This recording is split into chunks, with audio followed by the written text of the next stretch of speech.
There are 7 toxic positivity traps destroying your mental health right now. And if you're caught in even 3 of them, you're not being optimistic. You're being delusional. And that delusion is making everything worse.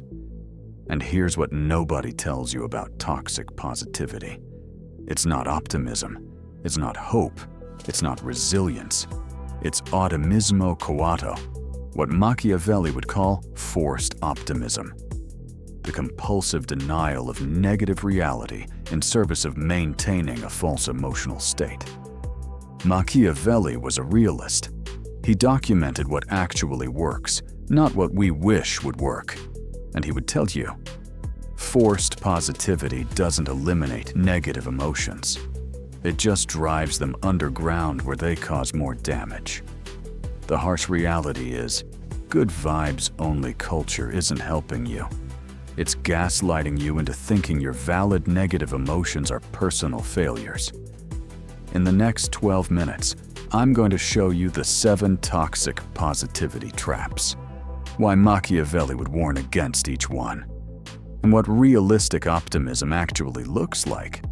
Because real strength isn't pretending everything's fine. It's facing reality and responding strategically. Let's start with trap 1. Trap number 1. Just be grateful. Using gratitude to bypass addressing actual problems that need solving. Here's what this sounds like. You're struggling, burned out, underpaid, in a toxic relationship, genuinely suffering. And someone tells you, just be grateful for what you have. Other people have it worse. Practice gratitude. And you try. You list things you're grateful for, but the problems don't disappear. Because gratitude doesn't solve problems. Action does. That's gratitudine evasiva, what Machiavelli would call evasive gratitude. Using thankfulness as avoidance of necessary change. Don't misunderstand. Gratitude is valuable. But when it's used to avoid addressing legitimate problems, it becomes toxic positivity. Machiavelli would ask, are you grateful for your situation? Or are you using gratitude to avoid the uncomfortable work of changing your situation? The uncomfortable truth is, you can be grateful for what's good and still demand better. You can appreciate what you have and still refuse to tolerate what's harming you. Real talk. I was in a job that was destroying my mental health, and every time I'd express frustration, someone would say, just be grateful you have a job. People would kill for your position. That wasn't wisdom. That was toxic positivity keeping me in a harmful situation by making me feel ungrateful for wanting something better. Machiavelli's principle, realismo gratificante, grateful realism. Be grateful for genuine blessings, but don't use gratitude to tolerate genuine harm. You're allowed to be grateful and still want change. Those aren't contradictory. They're both necessary. That's trap 1. Gratitude as problem avoidance. Trap number 2. Everything happens for a reason. The belief that all suffering has hidden purpose, and that believing this somehow makes the suffering meaningful. Here's how this trap operates. Something terrible happens. Loss, betrayal, illness, genuine tragedy. And someone tells you, everything happens for a reason. You'll understand why this happened later. There's a lesson here, and you try to find the reason. The lesson, the silver lining. Because if there's no reason, then the suffering was just random. And random suffering is terrifying. So you create meaning where none exists. This happened to make me stronger. This happened to teach me something. This happened because I needed this lesson. That's significato forzato, forced meaning. And Machiavelli would call it dangerous delusion. Because here's the truth Machiavelli understood. Sometimes things happen for no reason. bad luck, wrong place, wrong time, random cruelty. Fortune, is chaotic, not purposeful. And telling yourself everything has hidden purpose, that doesn't make you resilient. It makes you vulnerable to self-blame. If everything happens for a reason, then I must have deserved this. I must have needed to learn this lesson. Let's be honest, that's not empowering. That's victim blaming disguised as spiritual wisdom. Real talk. Bad things happen to good people for no reason, and you don't have to find meaning in random suffering. You're allowed to acknowledge, this was terrible. There was no lesson. It just happened. Machiavelli's approach. Accettazione senza significato. Acceptance without meaning. Accept that suffering happened without forcing false purpose onto it. You can respond strategically to random suffering without pretending it had cosmic purpose. That's trap 2. Forcing meaning onto meaningless harm. Trap number 3. Good vibes only. The insistence that negative emotions are toxic and must be eliminated from your life and relationships. Here's what this looks like in practice. You're sad, angry, anxious, frustrated, normal human emotions. And someone tells you, don't bring that negative energy around me. I only surround myself with positive vibes. You need to work on your energy. So you suppress, hide your actual emotions, perform positivity, because expressing genuine negative feelings means you're toxic or low vibration. That's esilio emotivo, emotional exile. Machiavelli would recognize this as dangerous social control masked as wellness culture. Because here's what good vibes only actually means. I'm uncomfortable with your pain, so I'm going to make your pain about my comfort and frame your valid emotions as something you're doing wrong. The harsh reality is, all emotions are data. Anger tells you boundaries were violated. Sadness tells you something valuable was lost. Anxiety tells you something feels threatening. Fear tells you to proceed carefully. Exiling negative emotions doesn't make you healthier. It makes you emotionally illiterate, unable to read the signals your nervous system is giving you. Machiavelli understood. Leaders who can't tolerate negative information make catastrophic decisions because they're operating on partial data. Same with emotions. People who can't tolerate negative emotions make terrible decisions because they're ignoring half their information. Real talk. I lost friendships to good vibes only people. The moment I expressed genuine struggle, I was bringing negativity. So I learned to perform happiness around them while suffering alone. That's not friendship. That's conditional acceptance based on emotional performance. Machiavelli's principle. Emozioni complete.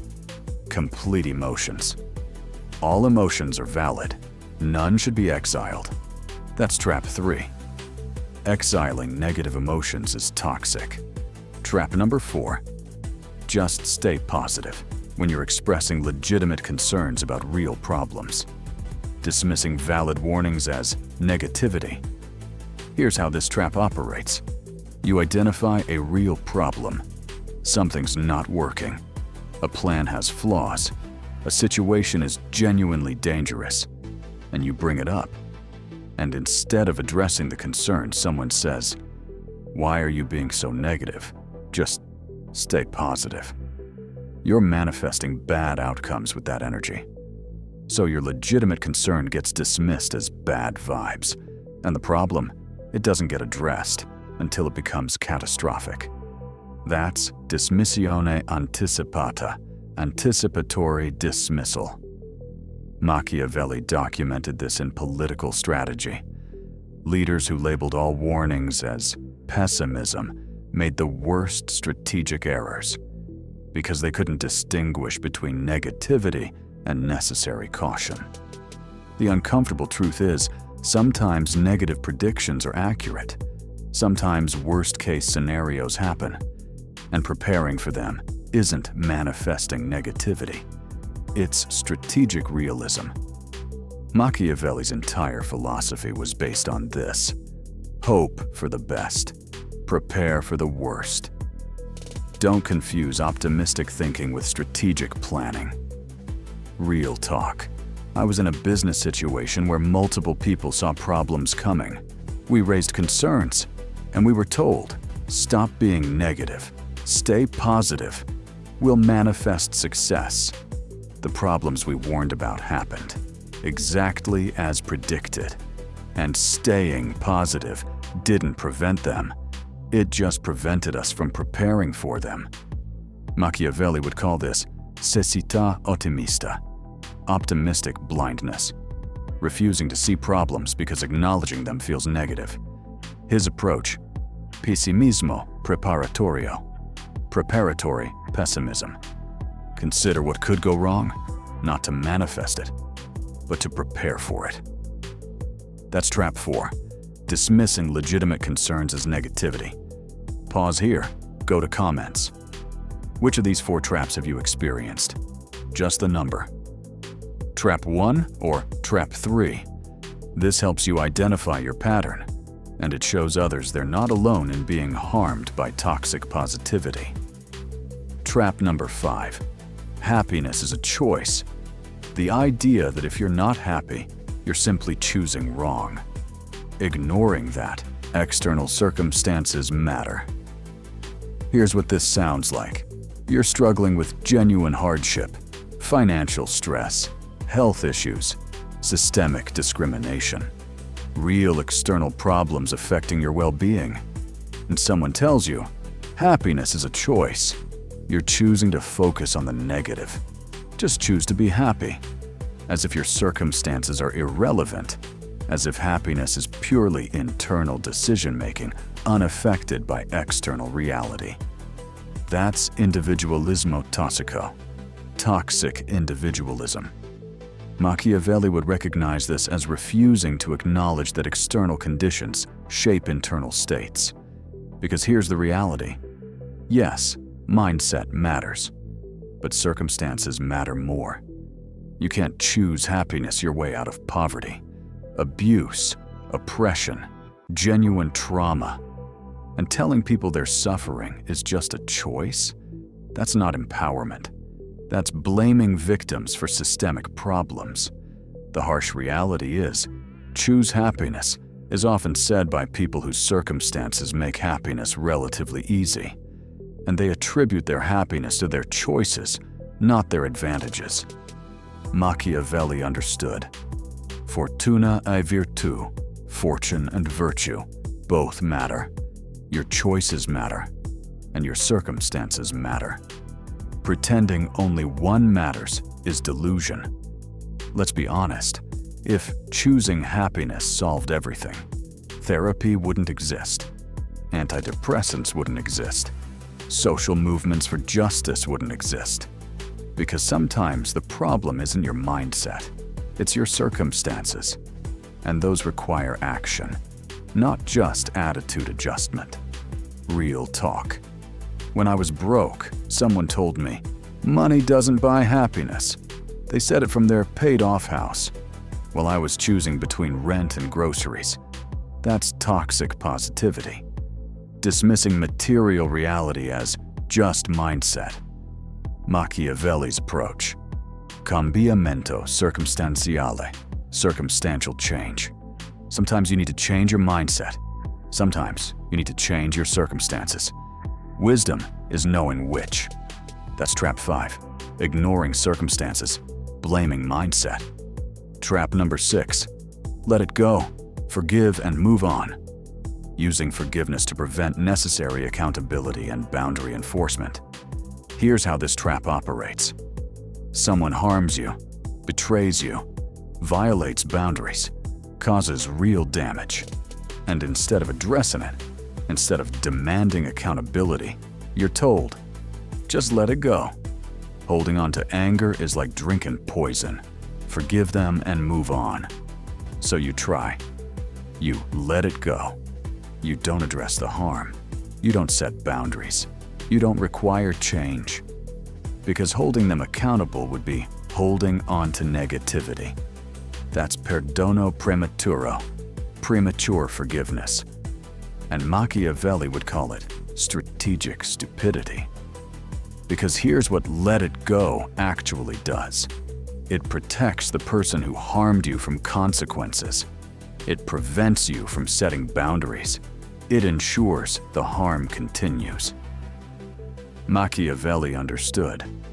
People who face no consequences repeat harmful behavior. Not because they're evil, because behavior without consequences is reinforced behavior. The uncomfortable truth is, sometimes holding on to anger is appropriate. Sometimes not forgiving is the healthy choice. Sometimes letting it go just means accepting ongoing harm. You're allowed to forgive when you're ready, not when someone else decides you should be over it. And you're allowed to never forgive and still move forward. Real talk. Someone violated my trust significantly. And every time I'd express hurt, I'd hear, "You need to forgive. Holding on to this is hurting you." But I wasn't holding on to it. I was setting a boundary. I don't trust you anymore because of what you did. That's not unforgiveness. That's consequence. Machiavelli's principle, responsibilità richiesta, required accountability. Before forgiveness comes consequence. Before moving on comes change behavior. Let it go without accountability is toxic positivity enabling harm. That's trap 6, premature forgiveness, preventing necessary boundaries. Trap number 7, you manifest your reality. The belief that positive thinking alone creates outcomes without corresponding action. Here's what this trap looks like. You want something, a goal, a change, success in some area. And instead of taking strategic action, you're told, just manifest it. Visualize it. Believe it's already yours.